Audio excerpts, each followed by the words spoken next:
శని ఆదివారాలు సెలవులు అయిపోయినాయి కదా, వాళ్ళు సోమవారం వచ్చేసింది కదా, మరి సుప్రీంకోర్టులో ఎవరైనా పిల్లేస్తారేమో తెలియదు. ఎందుకంటే మన దేశంలో నక్సలైట్లకే హక్కులు ఉంటాయి, తీవ్రవాదులకి హక్కులు ఉంటాయి, దొంగలకి హక్కులు ఉంటాయి, ఉన్మాదులకి హక్కులు ఉంటాయి, అత్యాచారాలు చేసిన వాడికి హక్కులు ఉంటాయి.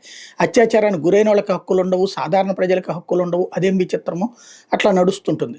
ఇప్పుడు వరుస పెట్టి 11 మందికి సంబంధించినటువంటి తీవ్రవాదులకు సంబంధించిన ఇళ్ళని సైన్యం కూల్చేసింది. తాజాగా ఇవాళ అద్నాన్ అనేటటువంటి తీవ్రవాది కాశ్మీర్లో పుట్టి పెరిగి పాకిస్తాన్‌తో కుమ్మక్కై పాకిస్తాన్‌లో తీవ్రవాదం నేర్చుకుని భారతదేశంలో ఘాతుకాలకు పాల్పడేటటువంటి టీంలో సభ్యుడిగా ఉన్నటువంటి వాడు. వాడికి సంబంధించినటువంటి ఆస్తిని, ఇంటిని పూర్తిగా కూల్చేసింది తాజాగా భారత సైన్యం. కాబట్టి ఇప్పుడు అది ఇట్లాంటి ఇప్పటికి 12 ఇళ్ళు అయినట్టు టోటల్‌గా.